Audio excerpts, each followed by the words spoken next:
ਕਿਤੇ ਬੇਬੀਆਂ ਹੈ ਉਹ ਬੈਠਾ ਹੀ ਕਿਰਲੂ ਇਹਨੂੰ ਵੀ ਨਾਲ ਲੈਂਦੇ ਤੇ ਕੰਮ ਵੇ अस्सलाम वालेकुम वालेकुम सलाम। बाबा तेरे है को बंदे नहीं गल भाई की होया? अभी कि ना बूट लटका के बैठा होया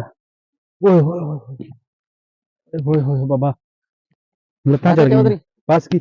वो अल्लाह दा बंदे जों को पहले अपने घरों जी तेरे घर गए वो कहंदा जी वो बेरियां नु गया जी बेरियां वेखन उथों ओ कल्ली कल्ली बेरी दा मुੱਢ फुले मैं की मैं केरला सी कि मैं मुंडा चिंबड़े होना मैं शहरों ਵਿੱਚ ਚਿੰਬੜਿਆ ਹੋਵੇ थे ਉਹ ਕਿੱਥੇ ਦਫਾ ਹੋਇਆ ਈ ਉਹ ਕੋਈ ਵੀ ਆ ਜਾਂਦਾ ਇੱਧਰ ਗਿਆ ਦੇਰਾਂ ਵਾਲੇ ਝਾਕਾਂ ਮਾਰਦਾ ਫਿਰਦਾ ਉਹ ਵੀ ਕੋਈ ਬੰਦਾ ਆ ਕਿ ਮੈਂ ਆਜ਼ਾਦ ਨੂੰ ਆਇਆ ਪਿਆ ਇੱਕ ਚੌਧਰੀ ਉਦਾਂ ਦਾ ਮੈਨੂੰ ਟੱਕਰ ਗਿਆ ਇੱਕ ਉਹ ਕਿਰਲੂ ਅੱਗੇ ਉਦਾਂ ਦਾ ਟੱਕਰ ਗਿਆ ਉਹ ਯਾਰ ਮੈਂ ਤੇ ਬੈਠਾ ਸੀ ਘਰ ਉਹ ਜ਼ਲੀਲ ਦੇ ਕੰਮ ਉਹ ਇਧਰੋਂ ਆ ਰਿਹਾ ਉਹ ਉਰੇ ਆ ਰਿਹਾ ਖਬੀਸਾ ਉਰੇ ਆ ਉਹਦਾ ਖਤਰੀਆ ਤੂੰ ਮੈਨੂੰ ਬੜਾ ਜ਼ਲੀਲ ਕੀਤਾ ਆ ਬਾਬਾ ਵੈਸੇ ਅੱਜ ਨਾਤਾ ਹੋਇਆ ਹੀ ਅੱਜ ਸਲਾਮ ਅਲੈਕੁਮ ਵਾਲੇਕੁਮ ਸਲਾਮ ਬਾਬਾ ਅੱਜ ਕਰਕੇ ਆਇਆ ਆ ਕੇ ਆਇਆ ਕਰਕੇ ਗਿਆ ਨਾ ਇਹ ਬੇਰੀਆਂ ਜਾਣ ਕੇ ਕਿਹੜਾ ਨਹਾਉਣਾ ਬਣਦਾ ਮੈਨੂੰ ਇਹ ਦੱਸ ਬੇਰੀਆਂ ਤੇ ਨਹਾਉਣਾ ਨਹੀਂ ਉਹ ਜੋਈ ਸਾਹਿਬ ਤੁਹਾਨੂੰ ਮੈਂ ਇੱਕ ਗੱਲ ਛੋਟੀ ਜਿਹੀ ਸੁਣਾ ਦੇਣਾ ਪਰ ਜਲਦੀ ਸੁਣਾ ਦੇਣਾ ਉਹ ਇੱਕ ਸੀ ਕਰਾੜ ਸਰਦੀਆਂ ਦੇ ਦਿਨ ਸੀ ਉਦੋਂ ਲੋਕ ਨਹਾਉਂਦੇ ਹੁੰਦੇ ਸੀ ਖਾਲਿਆਂ ਤੇ ਉਹ ਗਿਆ ਨਹਾਉਣ ਵਾਸਤੇ ਘਰੋਂ ਜਦੋਂ ਉਹਨੇ ਜਾ ਕੇ ਨਾ ਹੱਥ ਲਾਇਆ ਨਾ ਪਾਣੀ ਦੇ ਵਿੱਚ ਓਏ ਹੋਏ ਪਾਣੀ ਠੰਡਾ ਫਿਰ ਉਹਨੇ ਪੱਬ ਲਾਇਆ ਪਾਣੀ ਦੇ ਵਿੱਚ ਪੱਬ ਲਾ ਕੇ ਪਤਾ ਹੁਣ ਤੁਰ ਪਿਆ ਕਹਿੰਦਾ ਪੱਬ ਨਹਾਤੇ ਹਮ ਨਹਾਤੇ ਪੱਬ ਨਹਾਤੇ ਹਮ ਨਹਾਤੇ ਅੱਗੇ ਸੀ ਇਦਾਂ ਦਾ ਕਿਰਲੂ ਵਗਰਾ ਉਹਨੇ ਵੀ ਤਿਆਰੀ ਕੀਤੀ ਨਹਾਉਣ ਦੀ ਉਹ ਵੀ ਹੁਣ ਜਾ ਰਿਹਾ ਅੱਗੇ ਜਦੋਂ ਉਹ ਟੱਕਰ ਗਿਆ ਉਹਨੂੰ ਜਦੋਂ ਵੇਖ ਕੇ ਕਹਿੰਦਾ ਇਹ ਕੀ ਕਹਿੰਦਾ ਆ ਰਿਹਾ ਉਹ ਤਾਂ ਕਹਿੰਦਾ ਆ ਰਿਹਾ ਸੀ ਨਾ ਕਿ ਪੱਬ ਨਹਾਤੇ ਹਮ ਨਹਾਤੇ ਇਹ ਉਹਨੂੰ ਹੱਥ ਲਾ ਕੇ ਕਹਿੰਦਾ ਤੁਮ ਨਹਾਤੇ ਹਮ ਨਹਾਤੇ ਤੁਮ ਨਹਾਤੇ ਹਮ ਨਹਾਤੇ ਉਹ ਹਿਸਾਬ ਆ ਇਹਦਾ ਹਾਂਜੀ ਨਹਾ ਕੇ ਨਿਕਲਿਆ ਮੈਂ ਕਿਹਾ ਆਪਣੇ ਬੇਲੀਆਂ ਬੇਲੀਆਂ ਨੂੰ ਖਾ ਦੇ ਨਹਾ ਕੇ ਨਿਕਲਿਆ नहीं तो बाबा तू जो आज घरों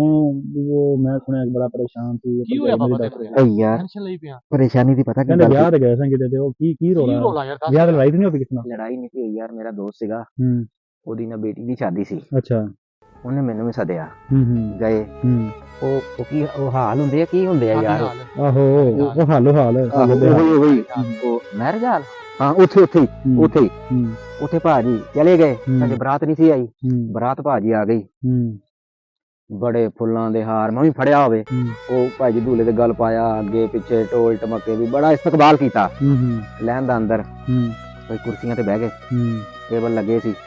ਮੌਲਵੀ ਆ ਗਿਆ ਪਹਿਲੇ ਨਿਕਾਹ ਪੜਿਆ ਨਿਕਾਹ ਪੜ ਕੇ ਫਿਰ ਉਹ ਪੈਕਟਾਂ 'ਚ ਪਤਾ ਨਹੀਂ ਉਹ ਕੀ ਸੀ ਐਨਿਆਂ ਦੇ ਵਿੱਚ ਉਹ ਨਾਈ ਜੇ ਨੇ ਉਹ ਸਾਰੇ ਤਕਸੀਮ ਕੀਤੇ ਉਹ ਕਰਨ ਤੋਂ ਬਾਅਦ ਫਿਰ ਜੀ ਚਲੋ ਰੋਟੀ ਲੱਗ ਗਈ ਉਹ ਕਿਸੇ ਅਸਲ ਗੱਲ ਤੇ ਆ ਇਹ ਸਾਰੇ ਕੰਮ ਪਤਾ ਆ ਵੀ ਰੋਟੀ ਯਾਰ ਰੋਟੀ ਖਾਧੀ ਖਾ ਖੂ ਕੇ ਹੁਣ ਮੂਵੀ ਵਾਲਾ ਵੀ ਨਾ ਵੀਡੀਓ ਬਣਾ ਰਿਹਾ ਹੋਵੇ ਅੱਛਾ ਉਹ ਰੁਸਕੀ ਦਾ ਟਾਈਮ ਆ ਗਿਆ ਯਾਰ ਵੀ ਜਾਣ ਦਾ ਟਾਈਮ ਆ ਗਿਆ ਉਹਨਾਂ ਨੇ ਭਾਜੀ ਮੁੰਡੇ ਨੂੰ ਬਿਠਾਇਆ ਦੁਲਹਨ ਨੂੰ ਬਿਠਾਇਆ ਵਿੱਚ ਉਹ ਤੈਨੂੰ ਪਤਾ ਕਿ ਉਹ ਜਿਹੜਾ ਇਹ ਦੱਸ ਰਿਹਾ ਸੀ ਅੱਗੇ ਉਹ ਹਾਲ ਕੀ ਹੁੰਦਾ ਸੀ ਹਾਲੋ ਬੇਹਾਲ ਉਹਦੇ ਵਿੱਚੋਂ ਨਾ ਉਹ ਕਾਰ ਹੁਣ ਆਸਤੇ ਬਾਹਰ ਜਾ ਰਹੀ ਸੀ ਉਸਤਾਦ ਯਕਦਮ ਜੋ ਗੇਟ ਖੁੱਲਿਆ ਆਪੇ ਹੀ ਨਹੀਂ ਦੇਖਣ ਵਾਲੇ ਤਾਂ ਆਖਿਆ ਪਤਾ ਨਹੀਂ ਆਪੇ ਹੀ ਖੁੱਲ ਗਿਆ ਉਹ ਉਸਤਾਦ ਕੁੜੀ ਵਿੱਚੋਂ ਨਿਕਲੀ ਨਿਕਲਦੀ ਤਾਂ ਉਸਤਾਦ ਨੇ ਦੁਲਹਨ ਅੱਛਾ ਉਹਨੇ ਭਾਜੀ ਨਿਕਲਦੇ ਸ਼ੂਟ ਲਾਤੀ ਕਿਉਂ ਡਰਾਈਵਰ ਨੇ ਪੁੱਛਿਆ ਤਾਂ ਅੱਲਾ ਵੀ ਤਾਂ ਜਾਣਦਾ ਯਾਰ ਉਹ ਤਾਂ ਉਸਤਾਦ ਉਹਦੀ ਮਾਂ ਅੱਗੇ ਉੱਤੇ ਇਹ ਕੀ ਹੋਇਆ ਤੇਰੇ ਮੁੰਡਾ ਨਹੀਂ ਪਸੰਦ ਕੀ ਕਹਿੰਦੀ ਮਾਂ ਅੱਜ ਨਾ ਮੈਨੂੰ ਡੱਕੀ ਅੱਜ ਮੇਰਾ ਰਾਹ ਛੱਡ ਦੇ ਹੋਇਆ ਕੀ ਸੀ ਯਾਰ ਉਹ ਜਦੋਂ ਦੇਖਿਆ ਮਾਹੌਲ ਯਾਰ ਮੰਮੀ ਪਰੇਸ਼ਾਨ ਤੇ ਉਹ ਫਿਰ ਮੁੰਡੇ ਦਾ ਪਿਓ ਕੁੜੀ ਦਾ ਸਹੁਰਾ ਉਹ ਅੱਗੇ ਆ ਗਿਆ ਉਹਨੇ ਆਣ ਕੇ ਹੱਥ ਜੋੜ ਲਏ ਧੀਏ ਕਿਹੜੀ ਗਲਤੀ ਹੋ ਗਈ ਸਾਡੀ ਇੱਜ਼ਤ ਰੱਖ ਲੈ ਇੱਥੋਂ ਤੂੰ ਵਾਪਸ ਐਵੇਂ ਜਾ ਰਹੀ ਹੈ ਕਹਿੰਦੀ ਅੱਬੂ ਜੀ ਤੁਸੀਂ ਵੀ ਪਰਾਂ ਹਟ ਜਾਓ ਅੱਜ ਮੈਨੂੰ ਨਾ ਰੋਕਿਓ ਅੱਬੂ ਜੀ ਵੀ ਕਹਿ ਲਿਆ ਹਾਂਜੀ ਤੇ ਉਹ ਉਸਤਾਦ ਜਿਹੜੀ ਕਿ ਕੁੜੀ ਸਮਝਦਾਰ ਸੀ ਅੱਛੇ ਖਾਨਦਾਨ ਦੀ ਕਿ ਅੱਜ ਕੱਲ ਸਹੁਰੇ ਨੂੰ ਨਹੀਂ ਨੋਵਾ ਅੱਬੂ ਕਹਿਤਾ ਤੇ ਉਹ ਭਾਜੀ ਪੂਰਾ ਸ਼ਾਦੀ ਹਾਲ ਕੀ ਉਹ ਜਿਹੜਾ ਵੀਡੀਓ ਬਣਾਉਣ ਵਾਲਾ ਉਹ ਕੀ ਨਾਲ ਮੰਮੀ ਉਸਤਾਦ ਬਾਬਾ ਉੱਥੇ ਤੇ ਇਦਾਂ ਦਾ ਮੰਜ਼ਰ ਸ਼ਾਦੀ ਦੀ ਗੱਲ ਹੈ ਕਿਤੇ ਫਿਲਮ ਦੀ ਸ਼ੂਟਿੰਗ ਵੇਖ ਕੇ ਆਇਆ ਨਹੀਂ ਸ਼ਾਦੀ ਦੀ ਤੇ ਮੈਂ ਗੱਲ ਸੁਣਨਾ ਨਹੀਂ ਯਾਰ ਗੱਲ ਕਨਫਰਮ ਦੇ ਬਾਅਦ ਚ ਨਿਆਣੇ ਤੇ ਆਣ ਕੇ ਕਹ ਰਹੇ ਉਹ ਫਿਲਮ ਦੀ ਸ਼ੂਟਿੰਗ ਹੋਣ ਸੀ ਨਹੀਂ ਯਾਰ ਗੱਲ ਸੁਣਦੇ ਤੁਸੀਂ ਸੁਣਨੀ ਨਹੀਂ ਸੁਣਾ ਅੱਛਾ ਅੱਗੇ ਤੈਨੂੰ ਪਤਾ ਨਹੀਂ ਬਾਬਾ ਸਵਾਰੀ ਦਾ ਅੱਗੇ ਭਾਈਜਾਨ ਉਹ ਪੂਰਾ ਸ਼ਾਦੀ ਹਾਲ ਪਰੇਸ਼ਾਨ ਹਰ ਕਿਸੇ ਦੀਆਂ ਅੱਖਾਂ ਚੋਂ ਆਂਸੂ ਇਹ ਕੀ ਬਣ ਗਿਆ ਅਖੀਰ ਭਾਜੀ ਉਹ ਜਿਹੜਾ ਕੁੜੀ ਦਾ ਪਿਓ ਸੀ ਨਾ ਉਹ ਅੱਗੇ ਹੋਇਆ ਉਹਨੇ ਉਹ ਪੱਗ ਲਾ ਕੇ ਨਾ ਜਦੋਂ ਲੱਗਾ ਨਾ ਧੀ ਦੇ ਪੈਰਾਂ ਤੇ ਰੱਖਣ ਉਹ ਕਹਿੰਦੀ ਅੱਬੂ ਜੀ ਪੱਗ ਪੈਰਾਂ ਤੇ ਨਾ ਰੱਖਿਓ ਲੇਕਿਨ ਉਹ ਕਹਿੰਦਾ ਧੀਏ ਹੋਇਆ ਕਿ ਮੇਰੀ ਇੱਜ਼ਤ ਚਿੱਟੀ ਦਾੜੀ ਵਾਲ ਵੇਖ ਲਾ ਕਹਿੰਦੀ ਅੱਜ ਮੈਨੂੰ ਨਾ ਰੋਕੀ ਉਹ ਕਹਿੰਦਾ ਫਿਰ ਵੀ ਗੱਲ ਹੋਰ ਨਾਲ ਤੇ ਨਹੀਂ ਸੀ ਉਹਦੀ ਲੈਕ ਤੇ ਵੀ ਜ਼ਬਰਦਸਤੀ ਨਹੀਂ ਯਾਰ ਹੁਣ ਇਸ ਚੀਜ਼ ਦਾ ਮੈਨੂੰ ਕੀ ਪਤਾ ਅੱਲਾ ਨੂੰ ਪਤਾ ਅੱਛਾ ਉਹਨੇ ਨਾ ਆਖਿਆ ਵੀ ਫਿਰ ਉਹ ਤਾਂ ਗੱਲ ਤੇ ਦੱਸ ਉਹ ਹੌਲੀ ਦੇਣੀ ਨਾ ਕਹਿੰਦੀ ਅੱਬੂ ਜੀ ਉਹਦੇ ਕੰਨ ਕਰੋ ਜਲਦੀ ਦਾ ਵੜ ਅੱਬੂ ਜੀ ਮੇਰਾ ਨਾ ਮੋਬਾਈਲ ਦਾ ਚਾਰਜ ਘਰ ਰਹਿ ਗਿਆ ਮੈਂ ਉਹ ਲੈਣ ਚੱਲਿਆ यार क्या गैलेक्सी है? मैंने दस के भी